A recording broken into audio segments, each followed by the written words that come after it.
Ini dia contoh soal tryout SKB CPNS tahun 2024 khususnya bagi guru ahli pertama. Oke teman-teman semua, jadi ini itu tampilan dari ebook Mars Entertainment. Jadi teman-teman bisa mendapatkan ebook ini mulai dari harga 30 sampai 75.000. Oke, jadi teman-teman di ebook ini itu isinya lengkap banget karena udah disertai dengan kisi-kisi materi dari kementerian. Kemudian ada juga penjelasan isi materi, ada latihan soal beserta kunci jawabannya. Oke teman-teman semua, jadi ini contoh soalnya dan kita ke atas sedikit untuk melihat materinya kayak gitu. Jadi materi yang ada di sini itu tentang pengembangan potensi diri. Jadi di sini dijelaskan tentang definisi dari pengembangan potensi diri serta strategi dari pengembangan potensi diri. Oke teman-teman, dan di bagian atas itu terdapat kisi-kisi seperti ini.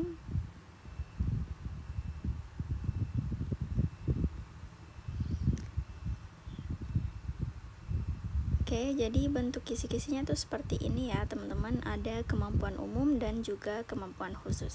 So bagi teman-teman yang mau untuk mendapatkan ebook ini, jangan lupa untuk mengikuti atau memfollow kami di TikTok. Jadi jangan lupa check out saat kami live.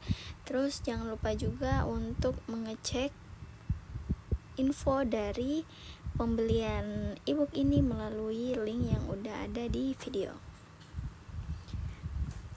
Oke, kita langsung lanjut aja bahas soalnya.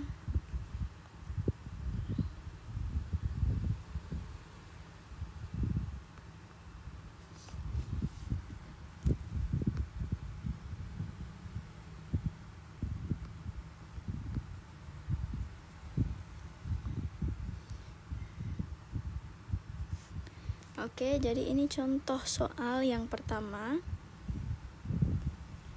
Jadi yang ditanyakan di sini ialah apa yang dimaksud dengan hierarki konsep dalam suatu disiplin ilmu. Jadi dalam mengerjakan sebuah soal kita perlu untuk memahami maksud dari soal tersebut ya teman-teman. Jangan sampai yang diminta ialah jawaban yang salah dan kita memilih jawaban yang benar, karena kan biasa ada soal yang menggunakan kata-kata kecuali, sehingga beberapa kata tersebut itu sangat penting untuk kita perhatikan. Oke teman-teman, jadi kita perlu untuk mengetahui definisi dari si hierarki konsep ini. Jadi hierarki konsep itu merupakan sebuah susunan konsep dalam suatu disiplin ilmu yang terorganisasi secara logis untuk menunjukkan hubungan antara konsep-konsep tersebut. Hubungan antar konsep. Jadi materi ini tuh ada di atas ya teman-teman. Nah kemudian ini tentunya akan membantu siswa atau siswi untuk memahami konsep yang lebih kompleks dengan terlebih dahulu memahami konsep dasar dari ilmu yang dipelajari gitu ya teman-teman. Oke, tunggu sebentar, mari kita coba cari.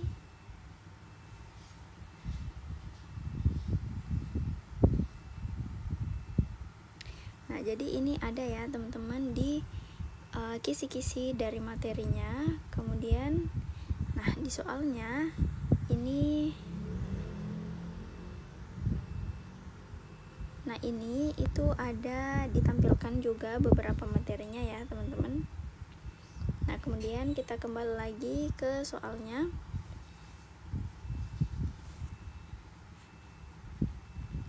Oke. Nah jadi berdasarkan penjelasan tadi, mari kita mulai menyeleksi jawaban yang ada. Oke teman-teman, jadi mari kita mulai dari pilihan jawaban A. Nah di bagian A ini dikatakan bahwa urutan penyajian materi yang diajarkan. Jadi kalau kita berbicara tentang hierarki konsep itu tidak hanya berbicara soal urutan, sehingga pilihan A ini kita eliminasi aja dulu. Kemudian lanjut lagi di bagian B, urutan logis yang menggambarkan hubungan antar konsep. Nah ini ada di catatan ini ya teman-teman, sehingga ini bisa menjadi pilihan jawaban yang benar. Kemudian konsep yang pertama kali harus dipahami siswa, ini terlalu terlalu spesifik, ini bisa kita tandai juga dulu. Terus yang terakhir, urutan dalam pembuatan kurikulum, ini enggak ya teman-teman. Jadi di antara kedua pilihan jawaban ini, yang paling masuk dengan apa yang sudah saya jelaskan sebelumnya ialah tentang si bagian B, yaitu hubungan urutan logis yang menggambarkan hubungan antar konsep. Jadi di hierarki konsep itu kita belajar tentang susunan dari konsep dan seperti apa hubungan antar konsep tersebut dalam sebuah disiplin ilmu. Kayak gitu ya teman-teman. Oke, mari kita lanjut lagi ke soal berikutnya. Oke, jadi ini dia soal nomor 2. Oke, jadi di nomor 2 ini yang ditanyakan itu adalah prasyarat yang harus dipenuhi sebelum mempelajari suatu disiplin ilmu. Oke teman-teman semua, jadi seperti biasa ini ada 4 pilihan jawaban ya. Sayangnya bagian A nya ini di samping, harusnya di sini ya teman-teman. Oke, jadi seperti biasa ada 4 pilihan jawaban. Jadi untuk soal-soal SKB ini memang agak sulit ya teman-teman, karena kita itu memang perlu banyak belajar tentang materi-materi yang akan ditanyakan, sehingga jika teman-teman tidak belajar atau sama sekali tidak pernah mempelajari materi tersebut, maka tentu teman-teman akan sulit untuk menyelesaikan soal seperti ini, bahkan ketika bentukan soalnya pilihan ganda, terutama ketika bentuk soalnya adalah esai.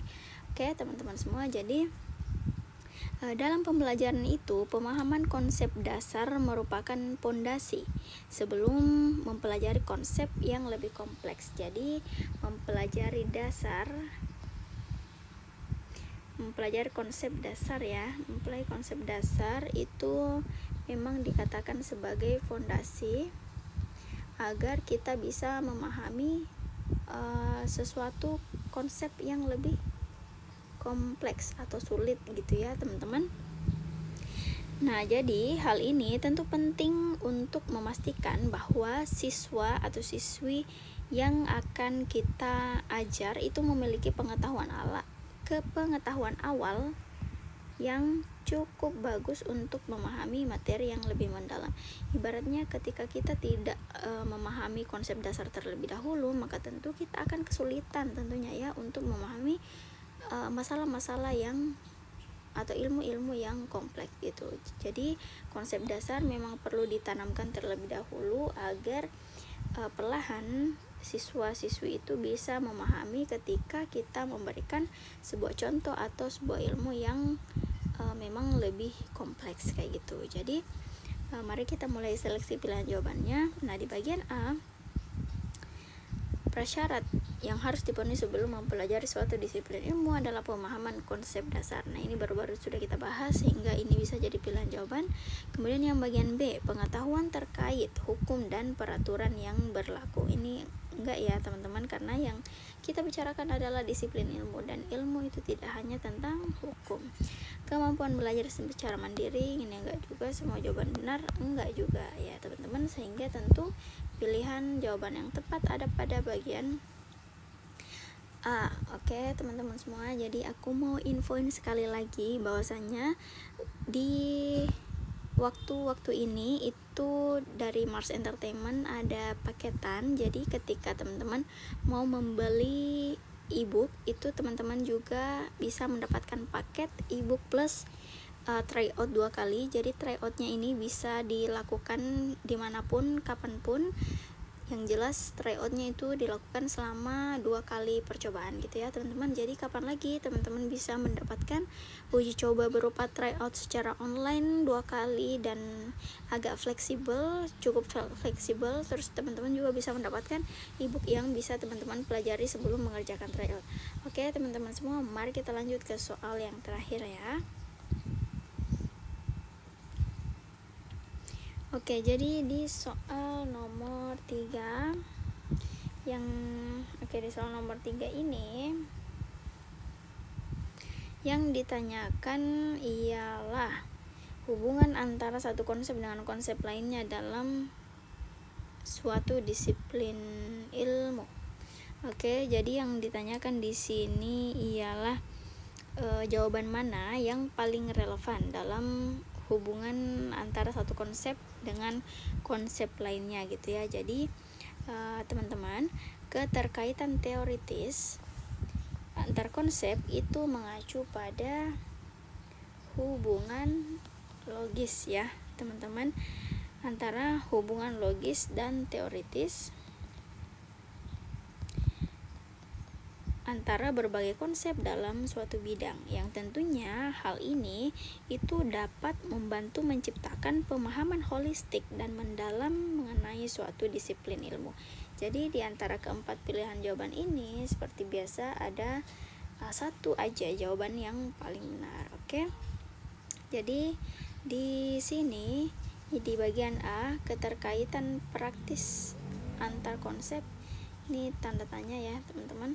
Keterkaitan teoritis antar konsep, ini bisa jadi. Kemudian keterkaitan berbasis pengalaman, ini enggak juga, dan semua jawaban benar. Jadi memang bahwasanya jika yang ditanyakan ialah manakah yang paling relevan hubungan antar satu konsep dengan konsep lainnya dalam disiplin ilmu, ya tentu tentang keterkaitan teoritis antara konsep yang satu dengan konsep yang lain, sehingga ketika ilmunya akan dipelajari secara mendalam, kita bisa melakukan analisis terkait hubungan antara konsep yang satu dengan konsep yang lain, sehingga memang teoritis itu sangat penting untuk dipelajari dalam suatu disiplin ilmu gitu ya teman-teman. Oke, segitu aja penjelasan untuk hari ini. Jangan lupa payment dan check out ebook ini agar teman-teman bisa lulus CPNS. Oke teman-teman semua, terima kasih.